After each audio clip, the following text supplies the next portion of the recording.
जय हिंद।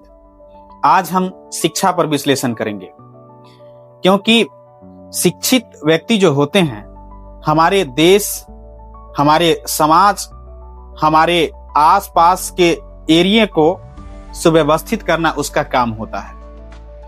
उनको देश के हित में कोई काम करना होता है। लेकिन क्या ऐसा होता है?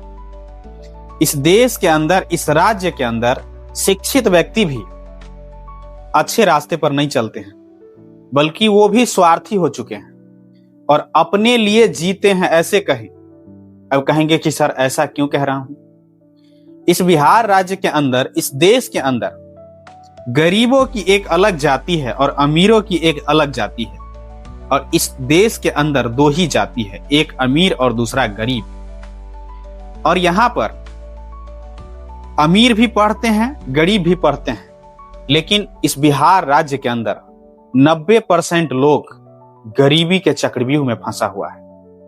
वो व्यक्ति 7वां पढ़ते हैं, 10वां पढ़ते हैं, ज्यादा से ज्यादा 12वीं पढ़ते हैं। इसके बाद वो पढ़ाई नहीं करते हैं, वो किसी अच्छे रैंक में नहीं आ पाते हैं। वो मजबूरी में कमाने के लिए एक स्टेट से दूसरे स्टेट तक चले जाते हैं और अपने परिवारों का भरण पोषण करते हैं। लेकिन उसमें से जो 10% अमीर है, वो व्यक्ति अपने बच्चे को शिक्षा अर्जन किसी प्राइवेट संस्थानों में करवाते हैं, क्योंकि उसे सरकारी सिस्टम पे भरोसा नहीं है। बिहार के मुख्यमंत्री, उसके बॉडी, विधायक और मुखिया, सरपंच, यहां तक की मैं बात करता हूं, ये सब जो है सरकार चलाते हैं और सरकारी व्यवस्था को निगरानी करते हैं, देख रेख करते हैं। लेकिन इसके अलावे जितने भी सरकारी कर्मचारी हैं, वो भी इस देश में बड़ा योगदान देते हैं। यहां तक चपरासी से लेकर और आईएएस ऑफिसर तक, और इधर चुनावी दलदल में वार्ड सदस्य से लेकर के प्रधानमंत्री तक। अगर ये सब चाहे तो हमारे देश को, हमारे राज्य को डेवलपमेंट कंट्री बना सकते हैं। लेकिन ये सब ठीक से काम नहीं करते हैं। इसका क्या रीजन है? मैं शिक्षा पर जो विश्लेषण कर रहा हूं, इसमें क्या रीजन है? सबसे बड़ा रीजन ये है कि जो प्रधानमंत्री है, जो सांसद है, जो विधायक है, जो वार्ड सदस्य है, इसमें से जो बड़े रैंक के नेता है, उन्हें कभी आपने देखा है कि सरकारी स्कूल में अपने बच्चे को पढ़ाते हैं? क्या बड़े रैंक के ऑफिसर और सरकारी कर्मचारी हैं, कभी आपने सुना है कि वो सरकारी स्कूल में अपने बच्चे को पढ़ाते हैं? बल्कि वो सरकारी नौकरी करेंगे, बल्कि वो सरकार चलाएंगे नेता, लेकिन अपने बच्चे को सरकारी स्कूल में नहीं भेजेंगे। इसका मतलब क्या है?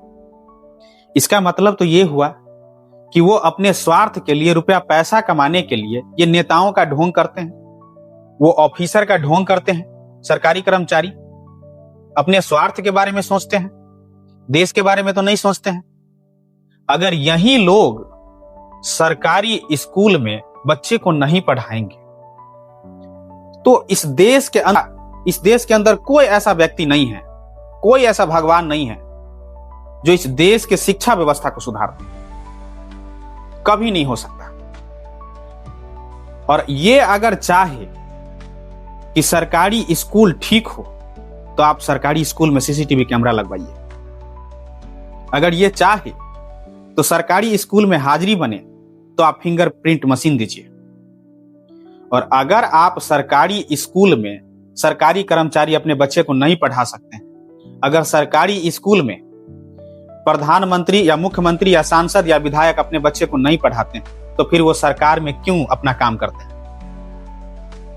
जब अपने बाल बच्चा को ही नहीं पढ़ा सकते तो दूसरे को क्या शिक्षा देंगे? ऐसा ही शिक्षा देंगे ना कि हम अमीर है, हमारे पास पैसा है, तो हम विदेश में भी पढ़ा सकते हैं, और आप गरीब है तो आप सरकारी स्कूल में पढ़ाओ। इसका मतलब यह है कि जो व्यक्ति सरकारी विभाग के अंदर काम करते हैं, वो व्यक्ति अगर अपने बच्चे को सरकारी स्कूल में नहीं पढ़ाते हैं तो उसका कोई हक नहीं बनता है कि वो सरकारी पद पर काम करे। अगर वो अपने बच्चे के भविष्य के बारे में कहीं और सोचते हैं और फिर उसको सरकारी नौकरी करवाना चाहते हैं तो फिर ये मुमकिन है कि देश सुधर जाएगा। ये सबसे बड़ा सवाल है।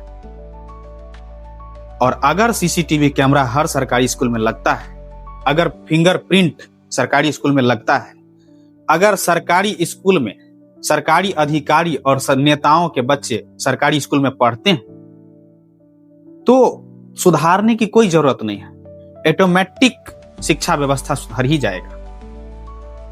और ये प्राइवेट कोचिंग, प्राइवेट संस्थान, ये प्राइवेट स्कूल, ये सब पैसे वालों के लिए बना है। गरीब के बच्चे उसमें नहीं पढ़ सकते। और ऐसा ही नेता लोग करते हैं, ऐसा ही सरकारी कर्मचारी सब अपने सरकारी तनख्वाह लेकर के प्राइवेट स्कूल का फी भरते हैं।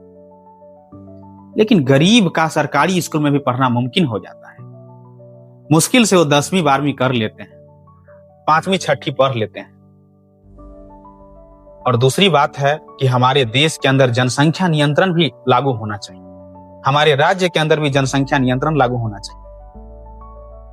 और हमारे दो का नारा कई वर्षों से चल रहा है, लेकिन इस पर कोई काम नहीं हो रहा। और अगर ऐसा नहीं होगा तो सरकार भी जिम्मेदार है और जनता भी जिम्मेदार है। इसीलिए जनसंख्या नियंत्रण भी जरूरी है।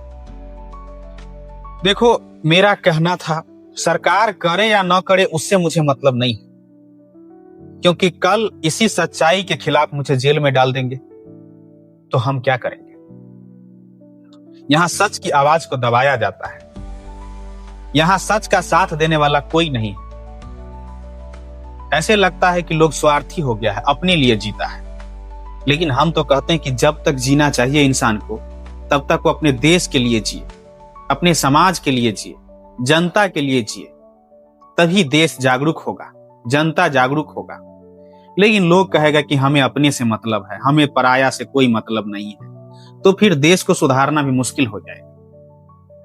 और इसी प्रकार से स्वार्थी नेता आपको लालच दे करके जीतता रहेगा और पूरे सरकारी सिस्टम को बर्बाद करेगा, देश के ऊपर लाखों करोड़ों को कर्जा में डाल देगा और आपको पता नहीं चलेगा। और इसी तरह से देश एक दिन बर्बाद भी हो जाएगा। और जरूरी बहुत कुछ है, लेकिन कम से कम गरीब को हर घर तक शिक्षा पहुंचे, ऐसा सिस्टम बनाए। शिक्षा के ऊपर कैसे काम होना चाहिए वो सरकार जानते हैं, लेकिन सरकार उलझे हुए हैं कई सवालों में। मैं मानता हूं कि सरकार के पास कई सारे समस्या है, लेकिन अब नहीं तो कब, जब शिक्षा ही देश में नहीं सुधरेगा तो हमें भीमराव अंबेडकर साहब ने सब कुछ को तो बदलाव करने की कोशिश कर दिए, लेकिन सरकार नहीं चाहेगा अभी भी बदलाव करने का तो नहीं हो सकता है। तो धन्यवाद, नेक्स्ट वीडियो में मिलते हैं।